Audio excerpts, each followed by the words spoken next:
on the right. Come! Grenade! It's not far. If we get a move on, we can be there by noon. Do you see anything? Come on! Let's move down to the church.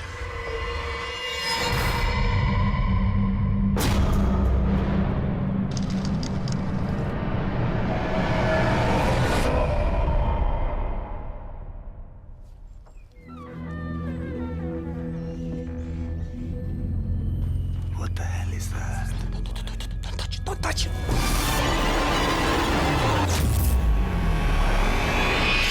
What are you?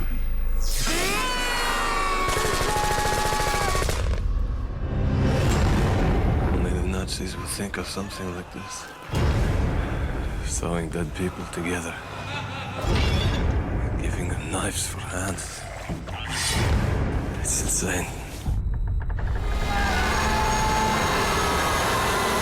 Simple mechanics, engineering. Each one is still alive. I need a little more! Worse! You're insane!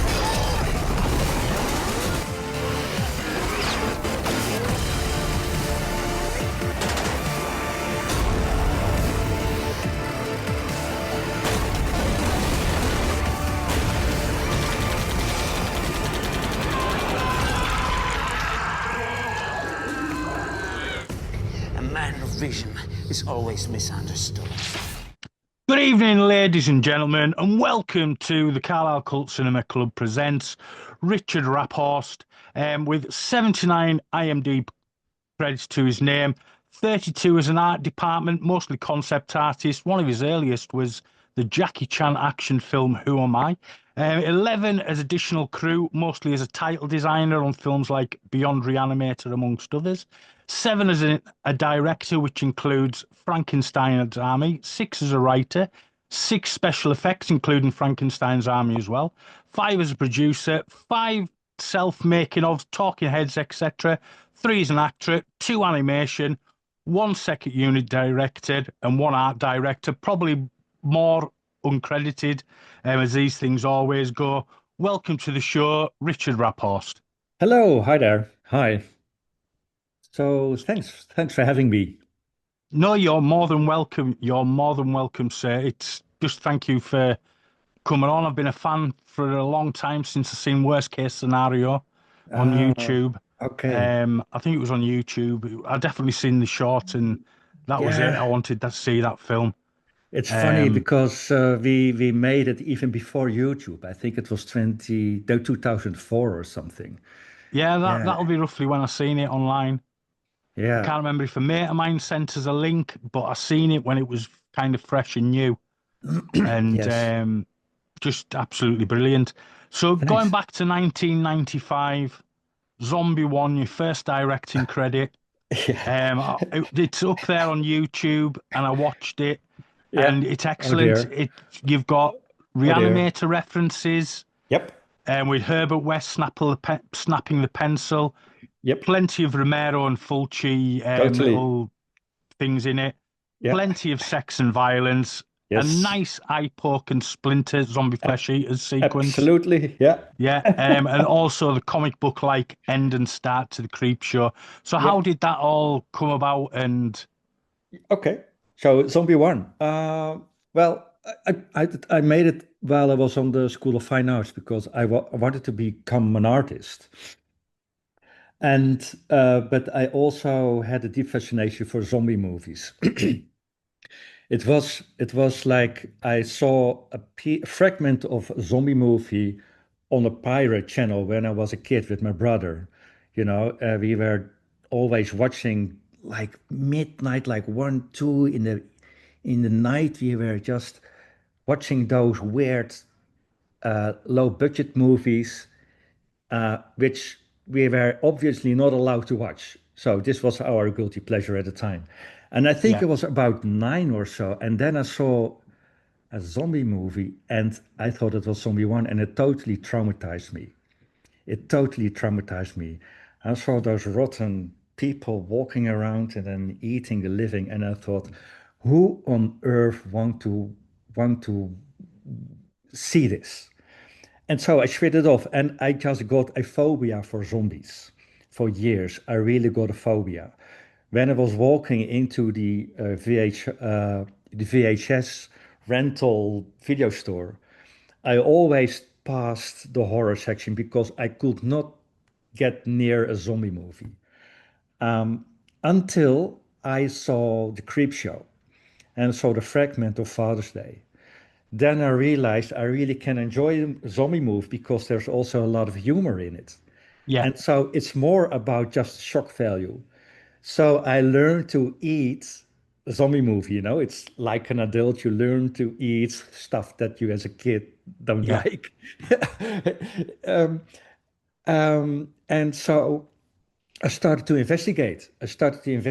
Romero. It led me to Lucio Fulci, and finally I came across the movie that traumatized me as a kid, and it was Zombie Holocaust. However,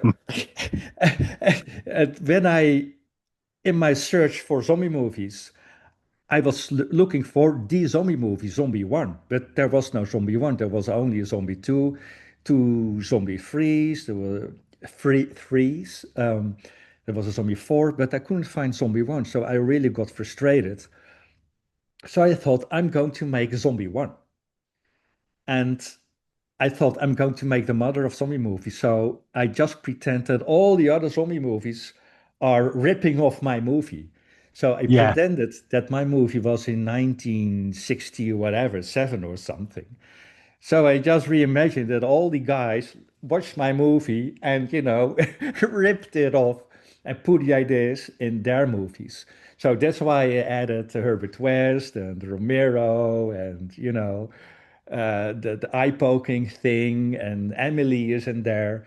So it's a bit of a cocktail of all those zombie movies, but actually it's a fan movie. Because when I was studying all the zombie movies, I also developed a flavor for the horror genre. And it overtook my desire to become an artist. I wanted to become a filmmaker because genre films, horror in particular, is very expressive. Yeah. And this is exactly what I was interested in. All my paintings were very surreal, and I found horror as an extent of that. It's surrealism instead of just making gruesome stuff. Yeah. It's really Yeah. like you have to be imaginative to come up with a Freddy Krueger or Hellraiser or whatever. So this is the story about Zombie 1. And it's there on YouTube to be found. So I do go and watch it. It is excellent. Like you said, the Creep Show, you've got that kind of comic book start and that comic book end to it as well. That's why I added, yeah. It's one big Easter egg, actually. Oh, it is. It's completely full of them. Yeah. And I watched it the day I was going to be interviewing you last week, which we didn't get, but we are now, which is awesome. And yeah, it was just Thanks. a fantastic watch because I'd never seen it up until last week, and I really, really enjoyed it. Yeah, I also liked really the black and white, to explore the black and white photography. And yeah, and also I learned to think in cinematographic terms. Yeah, How to tell a story. That a shot is never alone. You always have a shot before and after. So you start to learn into sequences, like music. You know, yeah, there's never a yeah. note on True. itself doesn't exist. It only exists when it's passing by. And so I learned to think in motion and in sequences of images. And so I combined that together, and then I became storyboard artist. So I combined my desire to become an artist and my cinematographic instinct together. And then I got the Jackie Chan job. Yeah, I mean, so I mean, you've 32 in the art department, mostly as a concept artist, and Yeah. I mean, you were a concept artist on for some great stuff, Faust, Yeah, Faust. I was thinking about that the day before yesterday, um, because I had so much fun with that one. So much fun. I met Brian Usna in Amsterdam, and it was just in the early years that I got my first storyboard jobs in advertising. But my heart always was in feature films. So I met Brian Usna, and he said, "Hey, maybe you can do some stuff for Faust." So got home and just started, working nonstop, pushing out ideas. And then I visited him in Belgium. And then he said, "Well, why don't you come to Barcelona? I have an apartment, you can stay there and we can develop ideas together." And I did. I went there 3 times to Barcelona and to Filmex. And I was just like this. I became this living printing machine, just printing out ideas after ideas after ideas after ideas. And actually, he used a lot of ideas. He gave me so much freedom, and that was really my first encounter into movie where I had an output and it got on the silver screen. You know what I mean? Yeah, So it became yeah, real. yeah. It became real, and that is just pure magic. This is just, uh, you make a drawing and poof, it's real. It's there. It's there. I mean, you worked on most of the kind of Brian using his Spanish output, Rottweiler, Yeah, Beyond Reanimator and stuff like that. yeah, So that must yeah. have been quite cool getting involved, especially beyond, the Reanimate series. I have to say that Stuart Gordon is the kindest guy I ever met. He picked me up from the airport and he was just like this Santa Claus daddy, you know what I mean? Taking you out every night, learning me to eat weird stuff in Barcelona. He was really into sick shit. And and together he with Brian Usna were just like two little boys of 12 years old. It was like really amazing. Yeah, sorry he passed away, but Yeah, yeah, Dakin was really a feast to work on. After that, it crumbled down a little bit. It became less and less and less. And at a certain moment, Brian Usna, he got attacked in the garage, in the car garage, and he got seriously injured in his eye. right. And sorry, I say it, after that, he never was the same person again anymore. Yeah. Yeah, Oh, that's a shame. yeah, yeah. I love him, but something was missing. Something changed. Yeah, yeah, yeah, So it took a while for you to kind of get filmmaking again. yeah, Um, and then it was 2008 when, yeah, as we discussed, Worst Case Scenario appeared, which was the first thing I ever watched of yours. And I just thought it looked amazing. Just them two little trailers, basically, wasn't there? yeah. And I True. would have loved to have seen, obviously, we got Frankenstein Army, which we'll talk about later. So, what was the process with Worst Case, and why did it take, 13 years before you made something else? Well, that is because of the stigma I have. Um, I am so good and naturally with making art and making drawings that people always associate me with an artist and not with a director. Yeah, So it's both a blessing and a curse because people think that if you can draw, then you can never be as good yeah, as a director. And so I started with short movies. Then I started doing commercials, video clips. And then I thought, okay, now it's time to do things on my own. And so I decided to make those two worst case scenario trailers. And they became an instant hit. It was ridiculous. I got so much fan mail that it was like overwhelming. And um, but then the producer on that on their project. It was United Screen Artists, I think. They claimed the rights. We did in our unexperienced, stupid decision making. We signed the wrong contract, and they owned the rights, Yeah. and they didn't know how to sell it. So it was like on the shelves for years, and I couldn't get it back. And so I was so frustrated that at a certain moment I said, "Hey, Jack, can I just buy the rights back for like 10K?" And he said, like, "No, no, no, no, no, I'm not going to do that. No, this is not how you do business." And I said, "But dude, it's my project. I did everything on this. I made the artwork, the drawings, I created the world." And he just said no. And he took it into his grave because a few months later, he died about cancer. That's sorry. I mean, that's terrible, but he just took it in his grave. And before that, I read a quote from Francis Ford Coppola, which is, if you're stuck, you have to turn 180 degrees around and flip all the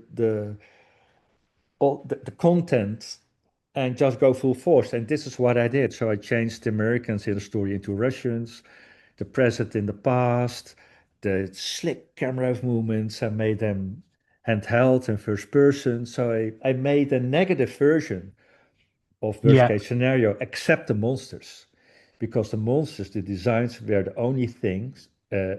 was the only thing that was still my IP. Yeah. And so I thought I only need a title. So I also changed the title from worst case scenario into Frankenstein's Army. And then I made two new trailers. I don't know if you saw those, the Yes, I've black or seen them white. as well. Yeah. Yeah, and I was such a huge Star Wars geek at the time. I was a huge Star Wars collector, and I needed to get some cash to film those new trailers. So I sold my entire collection. Oh, I bought 35 millimeter stock. We used a hand crank camera, a real one, and we started to film it. My neighbor is a gravestone. How do they say it? Sculptor? What's the yeah, name of yeah, someone? And I borrowed this gravestone, so all the gravestones you see in the trailer are real. And he placed them on the grass, and all the guys in uniform, those are reenactments, to say it, fanatics. And we saw the two trailers, and then it got picked up by XYZ, and they said, Richard, I think we can finance this. We know MPI, and they are looking to complete their slate of movies, and we think that this will be the third installment on their yeah. slate for 2013 or something. And I said, yeah, right, yeah, sure. I didn't know who XYZ was, so I thought it was a prank or something. And then suddenly, I was hanging on the phone with MPI and all the guys, and I was just driving in a car, and then I realized, oh shit, it's serious. And it didn't even have a script. So I called Miguel Tiara Flores, who also wrote Worst Case Scenario, and I said, Miguel, you don't believe me what just happened. You have to help me out. Do you think you can make a script in 3 months?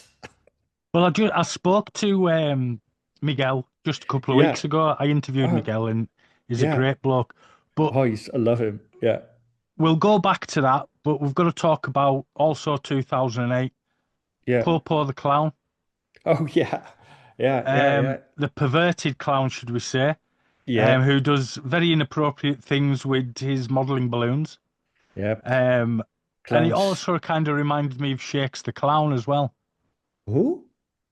You've never seen Shakes the Clown by Cat Goldthwait? No. No. Oh, Is you've it got to see also, that. yeah, is it Y- also perverted? Is is a very grumpy clown, shall we say? Cool. Cool. Yeah, Shakes the Clown. Bobcat Goldthwait No. directed it, and he plays Shakes as well. Oh, never heard about it. Okay. Yeah, yeah. Ah, Because you know who okay. Bobcat Goldthwait is, don't you? Yeah, yeah, yeah, yeah, yeah. Yeah, Yeah, from but Police Academy. absolutely. Yeah, yeah. But I don't know this at all. No. I'm not really into clowns. you see, but Right. I'm going to check it out for you. It's, I mean, it's a funny with a very dark twist, Mm. especially at the end, and it kind of says a lot about mental health, which is a big thing now, isn't it? It's a very big thing now. Yeah, absolutely. Okay. So what year is this? What is it? Well, Popo was 2008, wasn't it? Oh yeah, no, I'm in the other one. Oh, Shakes a Clown. Oh Yeah, God. I'll have a look. Just give us a sec while I quickly go onto IMDb. definitely going to check it out. 1991. Okay, so not that old. Ah, No, yeah. yeah, 1991. It's well worth checking out and watching. Okay, Um, cool. Yeah. yeah, it just the whole vibe of it reminded me of Shakes the Clown. And when you watch Ah, Shakes the Clown, you'll get the vibe of Popo was very much the vibe of Shakes the Clown, yeah, um, okay. which you've not even seen. So that's marvelous that you got that kind of similar vibe. But Yeah, yeah, I mean, Popo, you know, he does very inappropriate things with balloons. It's on your YouTube yeah, channel, if anybody wants to see it, which is full of a lot of your trailers and adverts as well, which I kind of went through a few bits. But it's that very dark twist, and it does, for 2008, it says a lot about mental health now as well. yeah, true. Yeah, I wanted to have an ending which is both good and bad, you know. Yeah, So he's, yeah, well, seriously injured, but in his mind, he is a successful clown. yeah. He became always what he wanted to be, and he accepted his true nature, which is a total wreck. By the end of it, he is a bit of a jigsaw puzzle. Let's be honest. Yeah, it was very intuitive that I made it, but I was at the time I was really deep into advertising, and so I just wanted to escape it. I wanted to Yeah, escape the advertising crap because seriously, we are talking about mental health, but advertising doesn't help that at all. no, no, No, you're right. yeah, You're right. It doesn't. no. And I So think it's just getting worse. it's getting worse, and it's really getting out of control. Now we also have neuromarketing, which is just peer to peer. Yeah. People are, yeah, it's a bad thing. So I'm very happy that I'm not involved in that anymore.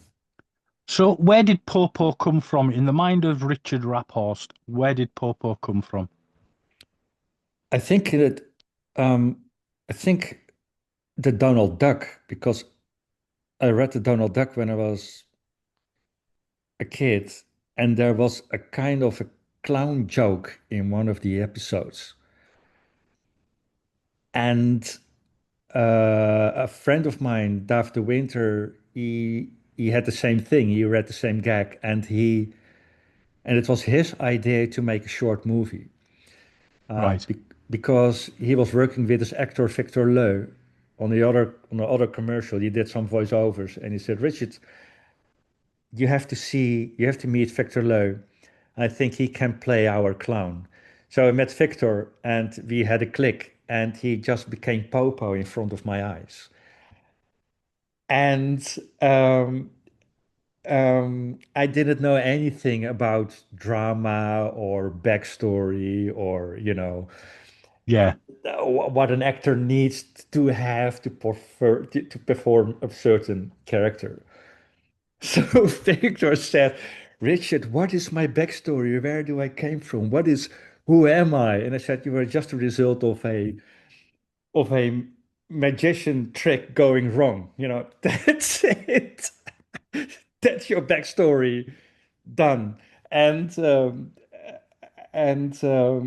we had great fun with Popo. He shot it in 4 days, and the passion was really high and the energy, and it was one of the best movie experience I ever did. But it's a short, so the stakes are not so Yeah. very high then. You don't have a producer watching, your fingers, what you were doing.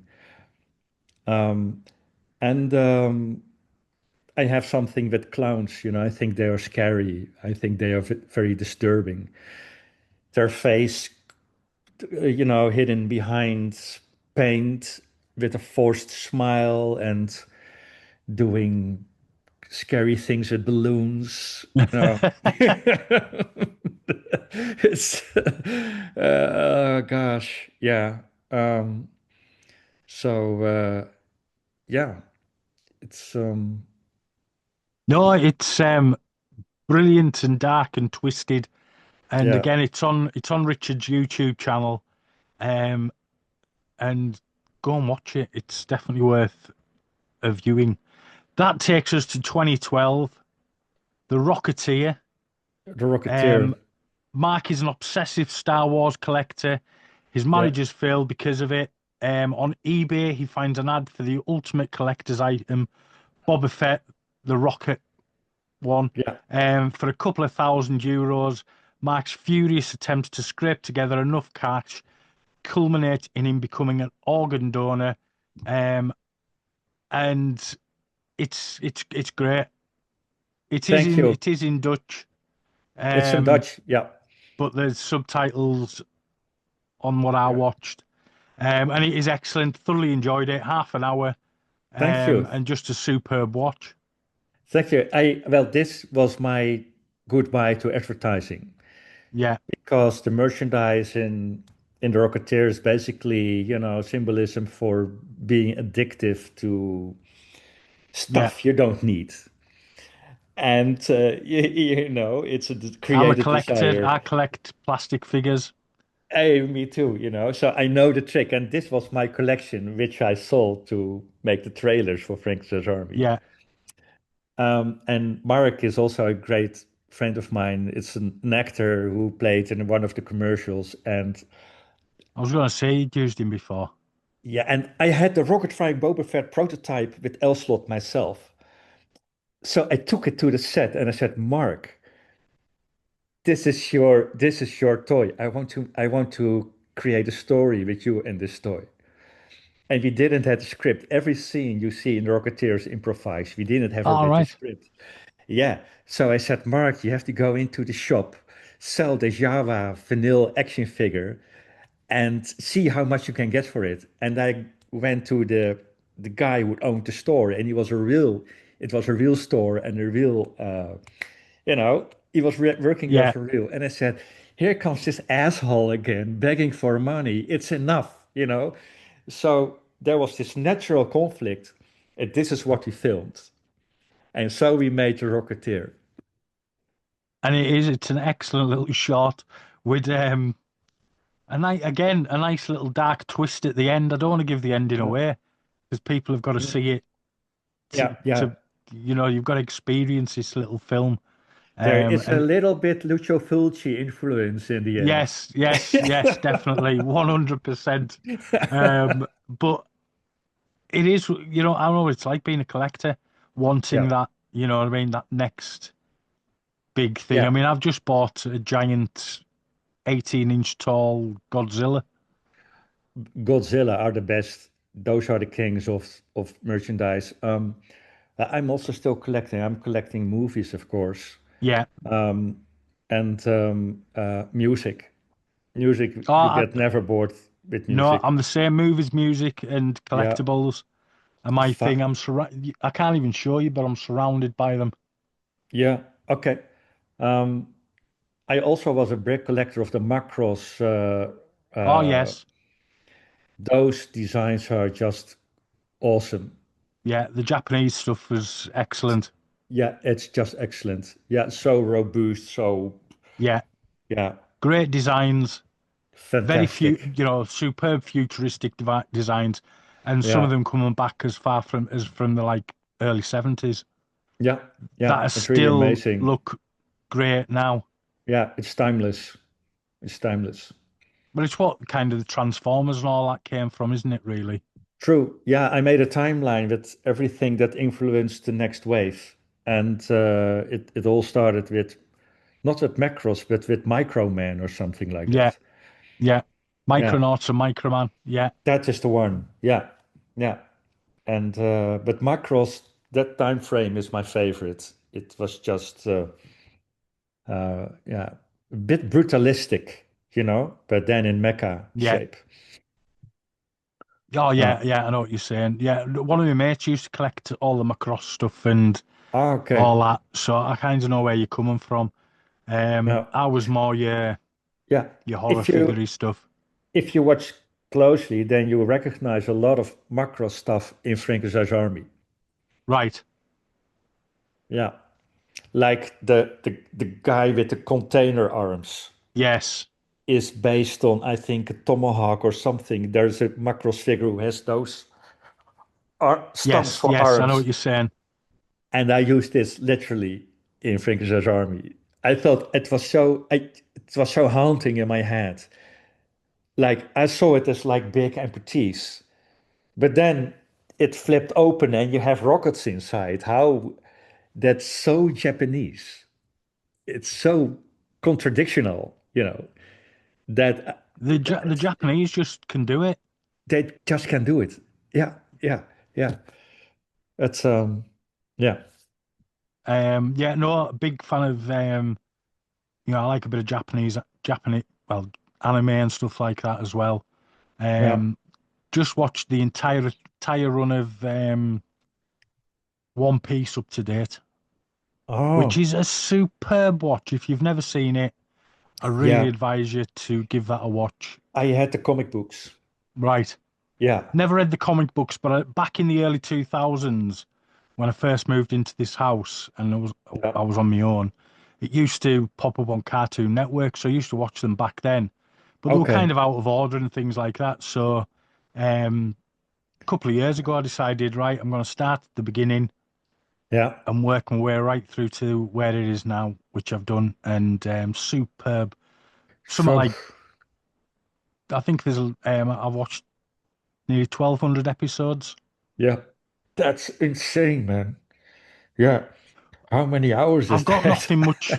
Oh, I'm telling you, I've got nothing with being not working because of my condition and things. Yeah, That's why I've but got time to sit and watch all these things. yeah, but One Piece is a whole universe on what you Oh, have. I've beat One Piece. There's a British show called The Bill. It's a cop show, and Yeah. that's got 1,400 episodes. And Wow. I watched the entire run Oh my from start to goodness. finish, and then in the middle of it, I interviewed one of the stars Yeah. as well. So it Can you was still really good. remember? Can you still remember episodes, Oh, or it is was it? episodes when it was from when it was on in the 80s that I remembered watching. As soon Mm, as it started, I was like, remember this episode? yeah. And as it was Okay. going on, I'm going, yeah, yeah, yeah, Yeah. yeah, yeah. Yeah. So, but yeah, 1,400 episodes, and it took us just over a year. That's quite reasonable. Yeah. I did the same with Star Trek. I just at a certain moment I just wanted to see all the Star Trek episodes, but I stopped with the modern ones. Somehow Yeah. it just couldn't Strange New didn't get World is me. very good. I didn't start it with that one Yeah, yet. no, Strange New World is Yeah, well worth a watch.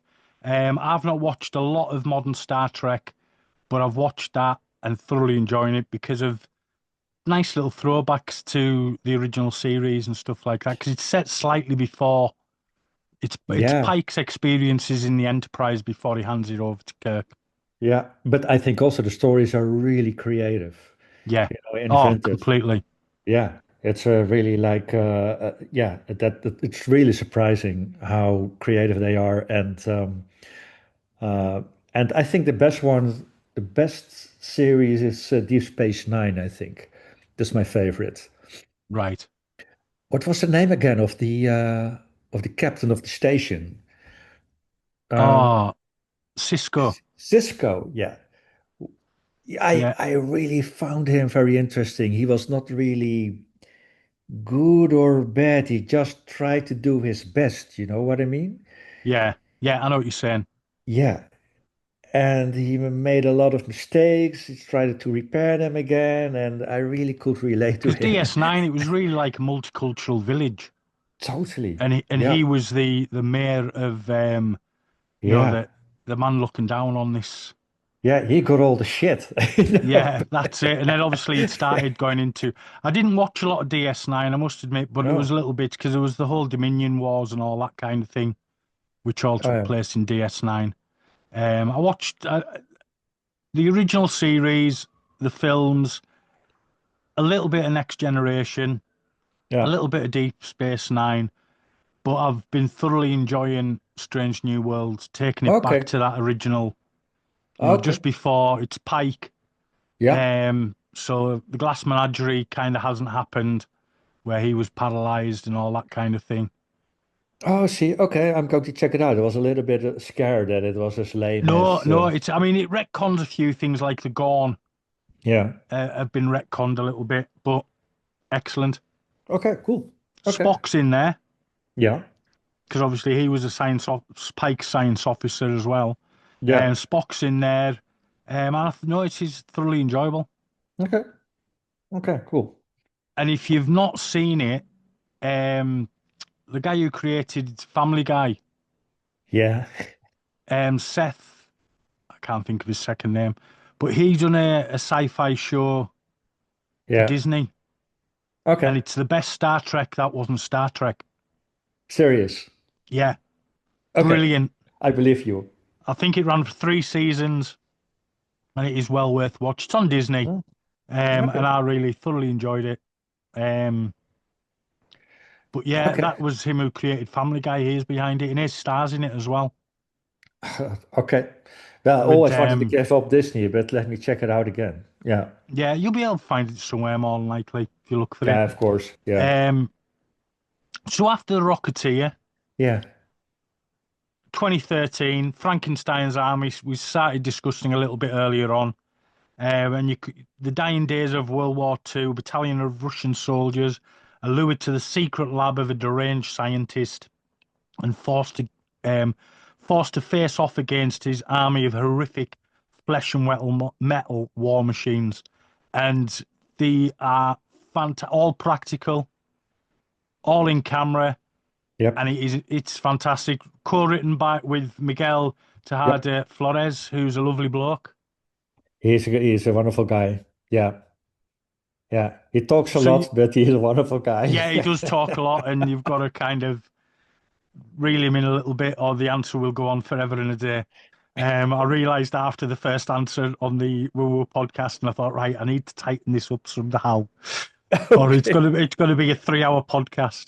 Oh, yeah. And my wife and daughter need to go to bed. That's Miguel. Yeah.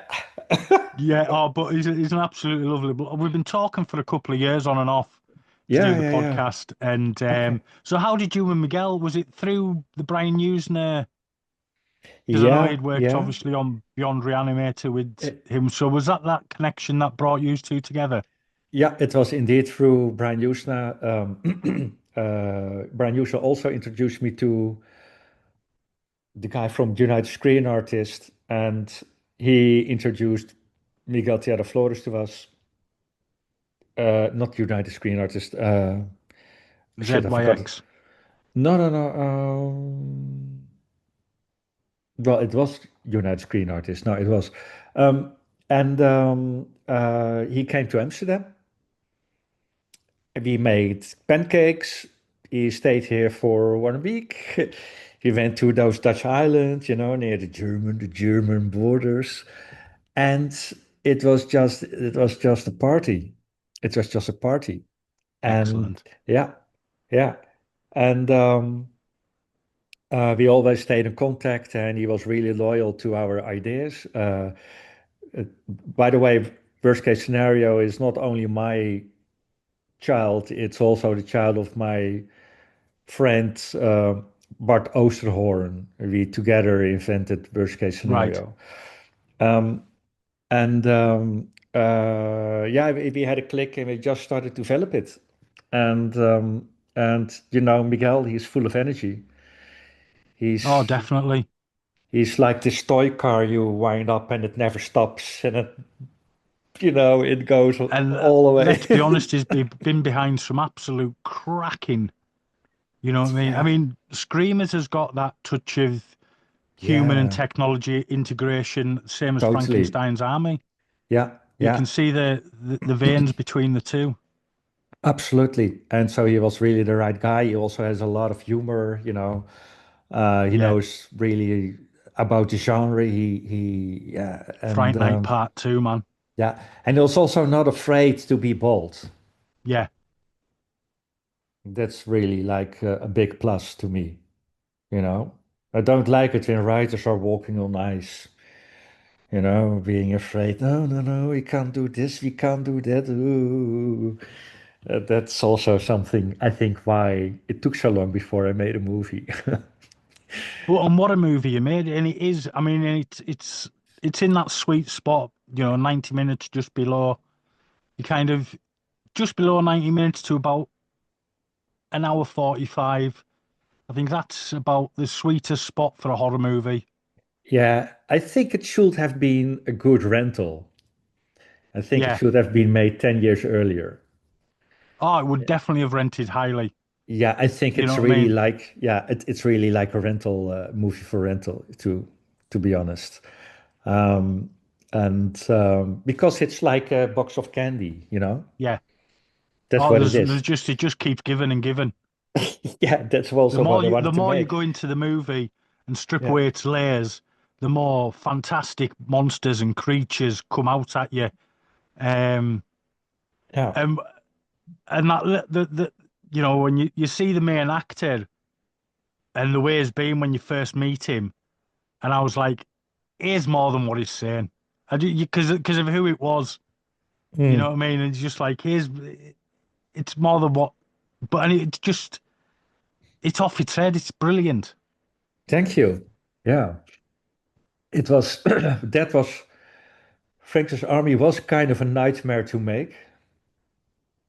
Um, it was somehow the production was very, very, very tough. And to shoot first person like that Mm, is basically impossible because the takes are so long. Like a take can be 4 minutes long, and then you yeah, have like 3 or 4 times redoing a take and then rewatch it. So if you count it all, if you add it all up, you yeah, don't yeah, have time to rewatch your takes. So I just needed to do everything out of my bare head. Plus, all the practical effects has to be in place. yes, All the extras have to be in place. And I realized I can only do it as a military operation. And there's no room for improvisation. It just you have to execute it. yeah, So I made the whole building in miniature, like this toy set, you know, the Star Wars PlayStation, but then the Franklin Army. And I made these little action figures as well, and a little cameraman. And I just figured everything out in miniature. And this is how I teach the crew what to do yeah, every morning. We are standing here and then there, and we can play around. And you know, the cameraman is doing this. And so this is what we did.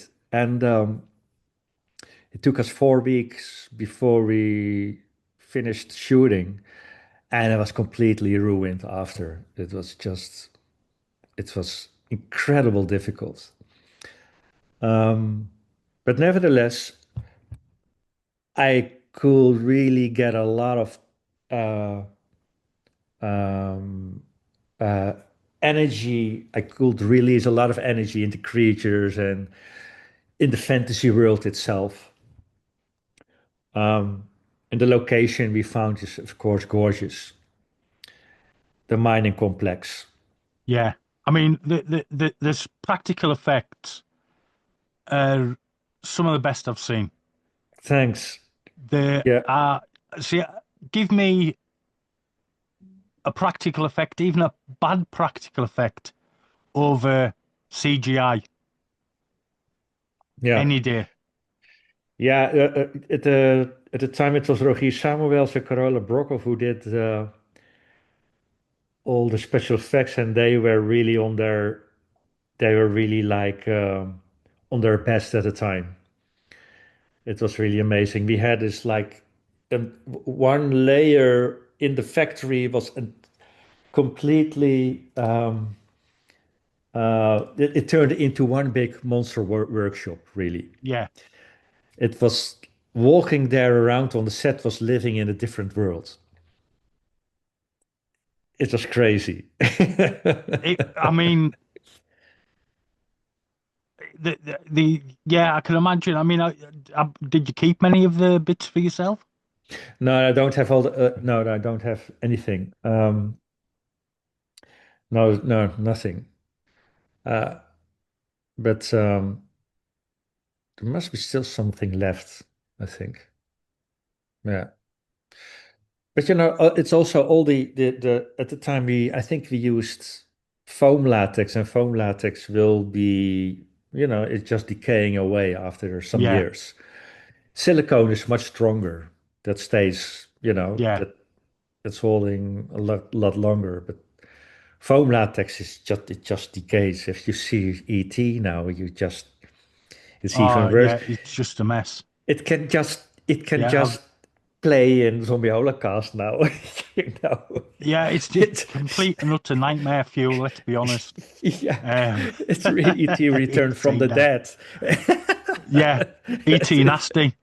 yeah, yeah. You know what I mean? Believe it or not, that was a film back in the Mm, old video, the heyday of VHS, the video nasties. There was a film that came out. It was an old film from the 60s, renamed as E.T. Nasty. really? And I have it have it on VHS because I collect VHS as well. I'm a proper sado. I think there's a porn version of ET. Oh, probably. Yeah, I think must have a trigger finger or something. Yeah, it'd be something to do with the ET phone home finger. Home, Oh, home, we're at home. home. Yeah, that's it. Oh, Definitely please. need to check it out. Yes, definitely need to check it out. We'll have to look for that. That'd be an interesting watch. Let's just say that. Not one for the kids. No, no, Um, no, but no. yeah, I mean, Frankenstein's Army, it is. And if anybody's watching this or listening and you haven't seen it, go and find Frankenstein's Army because it is superb. Um, Now, according to IMDb, you've got one up and coming, Yeah. Children of the Movie. I have two movies coming up, All right, go on then. maybe three. Okay, I'm closing financing now on Möbius, which right. is a science fiction body horror movie. Oh, excellent. Um, Brandon Cronenberg is one of the producers. Oh, well, Yeah, need you say more? I also work with him, collaborate with him on his new movie, which is going to be a science fiction movie, but I can't say anything Right. more than that. And it's full on body horror. But it's a science fiction. Yeah, It takes place just on Earth, so we're not going to any, you know, any weird other. planets. Nope, no weird planets. Um, Unfortunately, I cannot spoil too much, but it's about the experiment going wrong with superposition, in which you can bring an object in multiple states at the same time. Right, What if this happens to a human being? But then right. literally, yeah, literally. Bit But altered states-ish. yeah, yeah, but then really like physical. Yeah, Yeah, so I stay in the flesh. I'm not going to be like double images or anything. It's just two person into growing into one. And so this is tomorrow. I have another meeting again because we are now really finishing the script. We are co-producing with Firebook. It's a Canadian American partner. Holland Harbor is producer in the Netherlands. It's going to be international, so it will be English spoken, and it's a budget around for 5 million ish. So it's a bit bigger than Frankenstein's Army. Oh, well, The idea is to that make it sounds all, interesting. yeah, and the idea is to make it all very physical. The Yeah, physicality is very important. So hopefully it will be as practical as possible yeah, again. And I'm also collaborating with Sony Pictures in LA. yeah. I produced this short horror movie about killer gnomes. Have you seen that one? No, I haven't seen that one. Oh, you should have seen it. I will show it to you. It's about, Definitely. it's only 5 minutes short Yeah, because it's about gnomes. Everything is short. he's short. Life is short too for a gnome. No, but, um, and it's think about Gremlins meet Mad Max. So the gnomes are building machines with by which they attack humans. They eat humans because it's like humans eating cows, gnomes are eating humans. Yeah, It's the same thing. And it's like, it's very gory, it's very bloody. I'll have to see that because that It's, sounds right up my street. it's absolutely right about your alley. It's not online because we Right. are working with Sony, so we cannot publish anything. Um, but we are developing now a feature film out of the short. We do that together with 21st Labs. Those are the guys from Stranger Things. And what else? And now we are looking for ways to produce it in Europe. So we want to stay away from the US. Yeah. And probably we are going to shoot it in the Czech Republic again. Because you have wonderful Tax forests, breaks and yeah, yeah, and great studios, professional crew. Um, we are going to do the special effects in the Netherlands. We are going to use my mad scientist team here. So yeah, that can be very interesting. But I am attached as a creative producer. Ruan Hegelman is a very young guy who is going to direct it because he also right. directed the short. Um, and then I'm just developing a lower budget horror movie because I'm a bit tired of $5 million movies because it takes a fucking long. And I only have one life, so I need to hurry up a bit.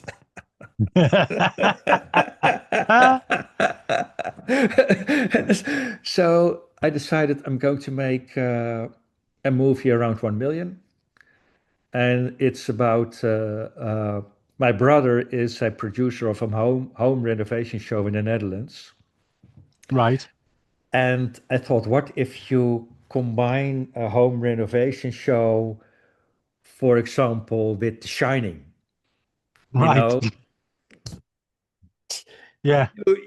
you buy a house, but it's haunted, and you start renovating it, and then the shit really hits the fan. Sounds I good. mean, really. So Because obviously the ghost won't be happy with you renovating this house and in this case, it's, the father of the family really starts to become mental, and he has all the tools in place to yeah, torture his family. So- sounds like a plan. Yeah, and for the first time, I'm writing it myself. And I didn't knew I could write. I I started writing because I rewrote scenes to direct a writer, and then I thought, Yeah, hey, but it comes out really naturally. Why don't I just continue doing this? And so it just comes out. And I discovered that the characters are already talking in my head, and they're behaving the way I see it. So the yeah, only difference between drawing and writing is text. yeah. That's the only That's it. difference. And you'll be able That's to obviously be able to storyboard it all out nicely. Yeah, yeah. So, but because Saving on money all over the place. yeah, I just do everything. That's it. So yeah, this is what we have planned so far. And of course, I'm going to do some designs for Brandon, and I think that this is quite enough to do. Yeah. So yeah, yeah. It Um, sounds like it sounds excellent what you've got planned coming up. And also I noticed you're a big claymation fan because I noticed the videos on your YouTube channel as well. mhm. Um, so I've got to ask you, have you seen Chuck Steele, Night of the No, Trampires? no, no, I haven't. Oh, you're Oh, missing a trick. Um, oops. Massive claymation film from the UK. Yeah, Um, came out a couple of years ago, yeah, and it's about a cop. Chuck Steele's a cop, think 80s, yeah. who just doesn't give a shit. No. And it goes after these trampires, which are vampires who like to make sure that their victims are boozed up. Oh, really? So they only feed on kind of drunk people and tramps and stuff like that. That's And amazing. there's a great twist in it. There's a short on YouTube which I'll send you the link to, and you'll Yeah. have to let us know what you think. And then the film came out, as I say, a couple of years ago, and it is available on Blu-ray. There's a bell So ringing. There's a bell ringing. yeah, I yeah, think you I might know this recognize movie. it as soon as you see it. I saw it somewhere. I think I seen the pitch for it somewhere. And it was a Yeah. mate of mine. He made it. Well, he became a friend of mine after he'd made it. To be honest, I interviewed him for the show, and everybody who I know is into claymation and stuff like that. I tell them about this film because it is absolutely brilliant, and it hasn't found its audience, which is a massive shame. Oh, that's really a shame. Yeah. Yeah, Oh, really, I'm really going to check it out. But it sounds very, very intriguing. and it was filmed at was 24 frames a second Yeah. instead of the normal. So it looks like a film. It doesn't look like an Aardman claymation film. Yeah. Yeah. Oh, And fantastic. I don't know if you ever had Gogs, claymation series called Gogs about cavemen. Maybe on with a Dutch title. I don't know. No, maybe. Because he Yeah. created that. This was back in the 90s. Oh, Um, okay. and I'll send you a link to a few bits, Yeah, and please you'll do. have to let us know what you think of Chuck Steele, because it Okay. is just superb. And Yeah. there's Star Wars references in there, Oh, especially with his robot who yeah. takes a fancy to a Henry the Hoover. Yeah. Um, Okay. the robot's quite perverted, let's just say that. Um, Oh. and Chuck is just, he's brilliant. And I think you'd probably quite dig it. It's violent and bloody Yeah. and crazy. Okay. And I've just bit my tongue and that hurt. There's a 15-minute short on YouTube. Chuck Steele in Raging Balls of Steel Justice. Okay. Sounds Um, like my cup of tea, but definitely, yeah, definitely. yeah, But I think we've covered everything. It's been an yeah. absolute pleasure chatting with you. Stick Likewise, around after we do the sound, the say goodbyes type we thing. do. But thank you for coming on. Thank you too, man. It was really like a cozy evening. Yeah, just a chat between two friends. Yeah, yeah, Even though I didn't know you until I messaged you, it's just a chat between two friends going over your career. absolutely. It was a pleasure. Okay, I'll stick to the end. Excellent. Well, we'll say goodbye. It's a goodbye from me and a goodbye from Richard. Thank you so Goodbye. much for being on the show. And maybe when you've got your new film coming out, you'll pop back on and we can I'll have a pop crack back about on. that. Yep, let's do that. Okay, Excellent, excellent. All right, then. okay. Speak to you soon. Bye bye. Cheers. That was brilliant. That thoroughly enjoyed it. Yeah, yeah. Was it good? Yeah, definitely good crack. Covers all the bases, as Yeah, they say. and I hope it was okay for you. It was totally okay. I really think how you do it is very good. You really keep the time in place, and you really have control about the subject. And yeah, it's really nice how you handle it. And it was really fun talking to you. Oh, thanks. Yeah, I think yeah, I try my best. I haven't got a journalistic background or anything like that. yeah. But I didn't have the feeling I was like in a podcast at all. More like in a cafe or something. But that's that's how I do it. And if watch some of my older interviews with the likes of Mick Garris and things, and Richard Stanley, I interviewed him as well. Oh, Um, really?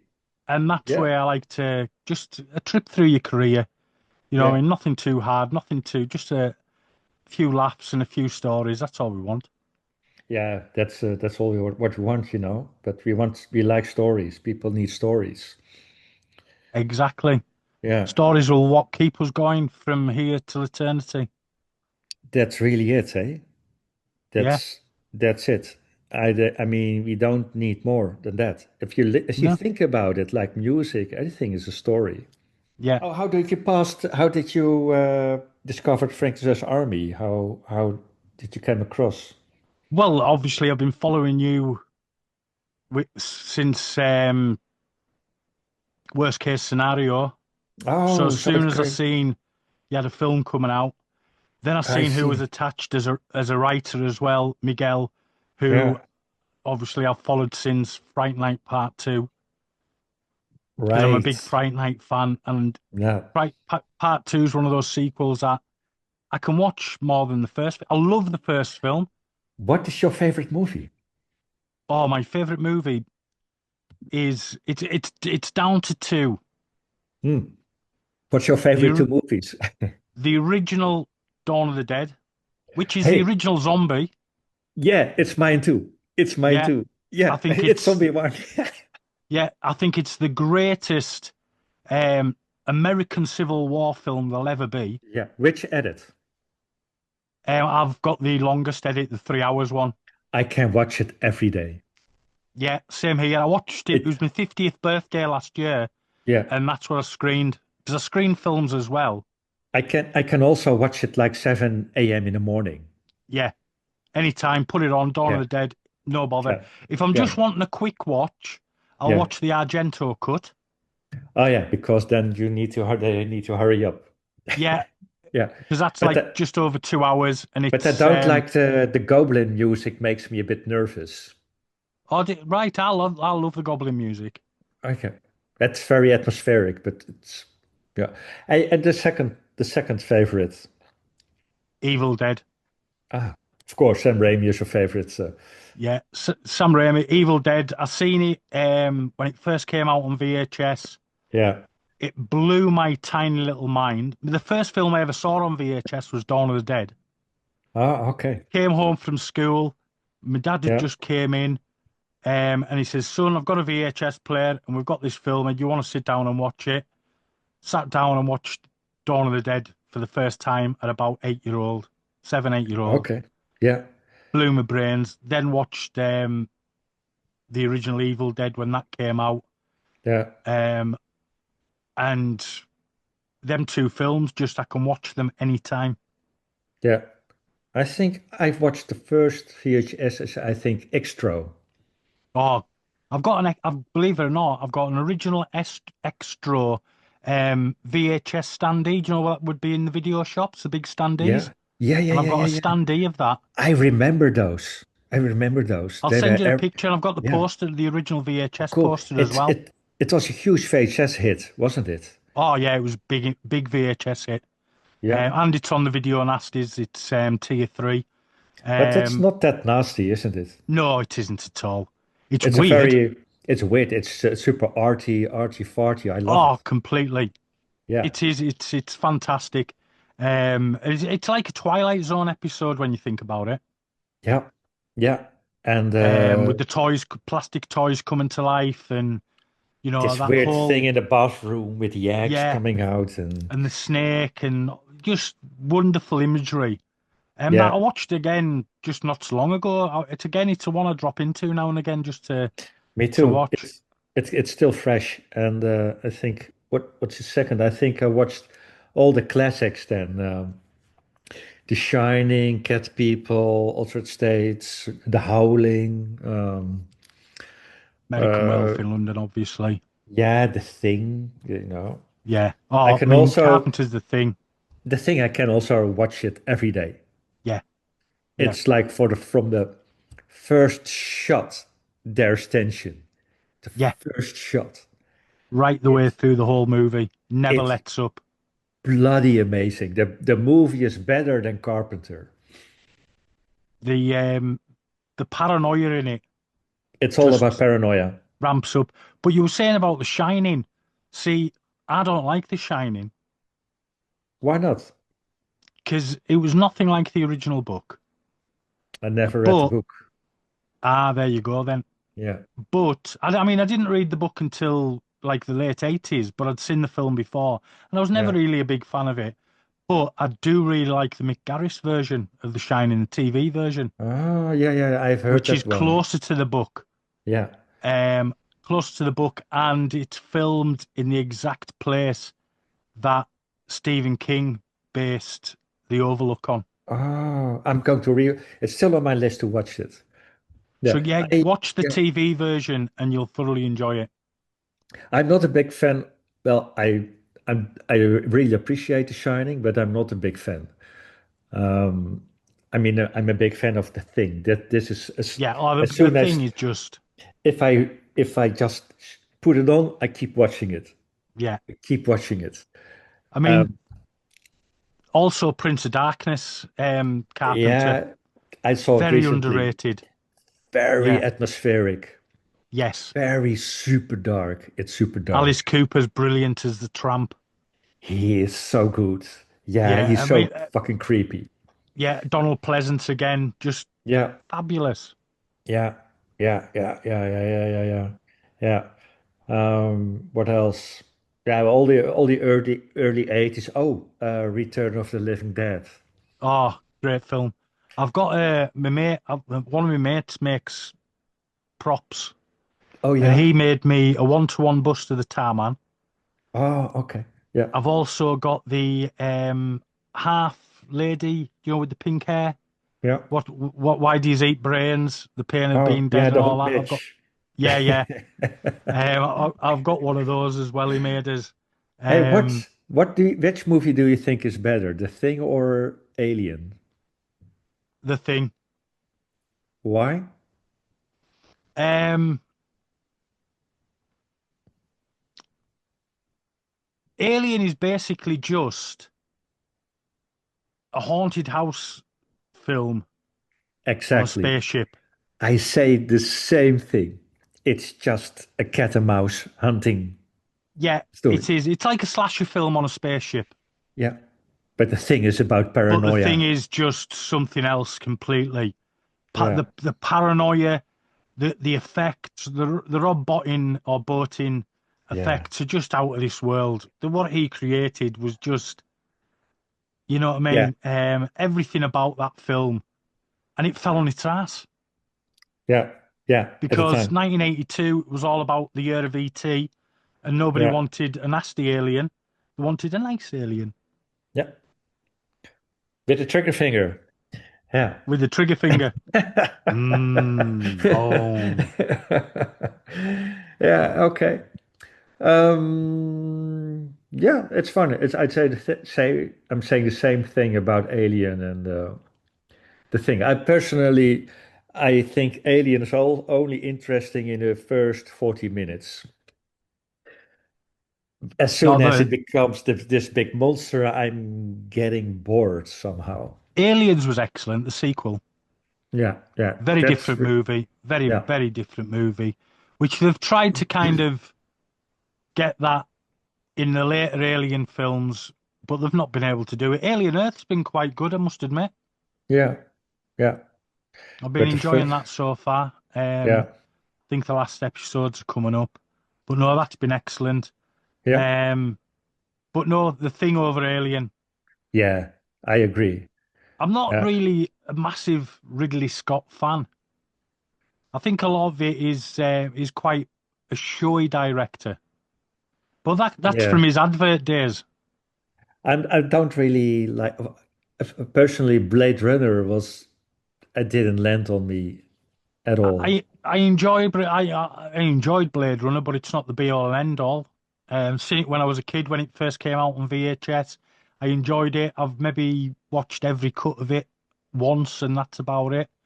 I Yeah. wouldn't like to say which cut is better than the other because that's not for me. But yeah, I've not really been a massive Ridley Scott fan. A bit like Martin Scorsese. Oh, okay. The only Scorsese film I really like is After Hours because it's the most un-Scorsese film he's made.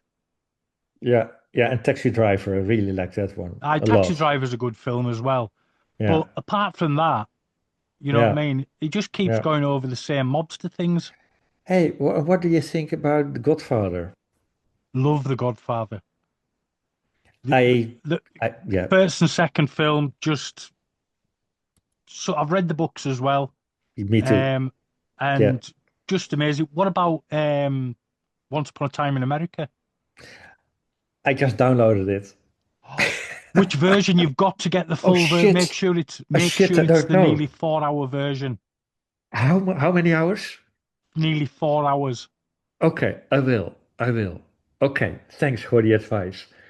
I'll double Make check sure it. it's the longest. It's. I'll tell you the running hour of it. But it's nearly 4 hours long, and it is superb. It's just an amazing mobster Yeah. film. I like Sergio Leone. He's got an eye. Oh, yeah.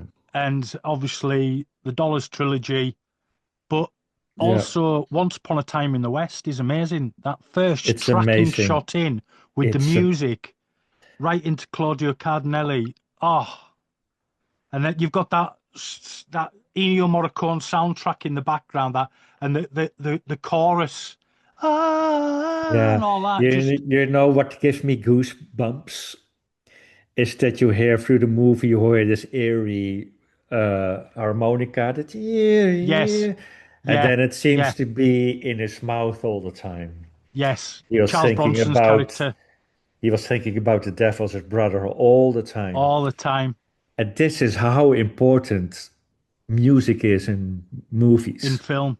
Yeah, you're right. Nowadays, it's not there anymore, but No, it like isn't. playing Nobody around. uses it like them guys did. But it's in the thing as well, you know. You hear the end, the theme coming back of the thing when they drink the whiskey. Yes, So you know the thing is there. yeah. But But who you're is it? paranoia. Yeah, because you're paranoia, you don't know. Yeah, But it's absolutely there. brilliant, man. Yeah, it's God, man. It's movie can become such a great craft Oh, of artmanship. completely. Why weren't we recording for this conversation? Well, we are recording it still, but you know what I mean. Yeah. Would you be up for just coming on and just rambling about films at some point? Yeah, sure. Why not? Why Yeah. not? Because it's most unscripted you're ever going to get. Yeah. Because we've been talking for about 20 minutes on film, and it's Yeah. excellent. Yeah. And the passion's there. Yeah. It's Do you know what I mean? we should have recorded it as well for the podcast. It is recording. I could put it in and say there's an extra. You have to do it. Right, I'll leave it in then. I'm going to leave what we've just been talking about in. And I'll just put on, after we say goodbye, there is an extra. Yeah. 20 minutes of me and Richard just rambling about films. You have to do it. Yeah. I will cool. do, because yeah, there's some great things. Oh man, I mean, it's great to talk to somebody with the passion of films like you've got there, and talking just about The Thing and Alien and these debates. They need to.